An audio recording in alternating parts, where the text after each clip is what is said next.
গতকাল বাজার থেকে যে প্রদীপগুলো কিনে এনেছিলাম রং করব বলে, সেইগুলোই পরের দিন সকালবেলা জলে ভিজিয়ে রাখছি। কারণ শুকনো প্রদীপে তো রং করা যাবে না। আর সবগুলো এক জায়গায় হওয়ার পর কি সুন্দর লাগছে দেখতে। আর আমি কিন্তু ভীষণ এক্সাইটেড এগুলোকে রং করার জন্য। সাথে তুলিও এনেছিলাম, এইগুলোকেও একটু ভিজিয়ে রাখলাম।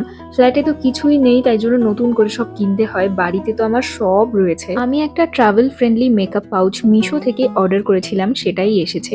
কোয়ালিটি কিন্তু বেশ ভালো, কিন্তু স্ট্রাকচারটা না একদমই ভালো না, মানে ঠিক করে দাঁড়াতেই চাইছিল না। আদারওয়াইজ কোয়ালিটি কিন্তু ভালো, তো আমি ওটা রিটার্নই করে দিয়েছি। অনেকদিন পর আফটার লাঞ্চ একটু টক দই খেলাম, আর সন্ধ্যাবেলা এখানে আমি আর মা গল্প করতে করতে খেলাম দুধ চা। আজ ভাবলাম ডিনারের জন্য একটুখানি হোয়াইট সস পাস্তা বানানো যাক। তো ফার্স্টে আমি এখানে ক্রিমটা প্রিপেয়ার করে নিচ্ছি। শুধু ভেজে রাখা পেঁয়াজি অ্যাড করেছি, তারপরে দিয়েছি বয়েল করা pasta, then oregano, and our white sauce pasta is ready. আজ আসি, দেখা হচ্ছে তোমাদের সঙ্গে পরের মিনি ব্লগে।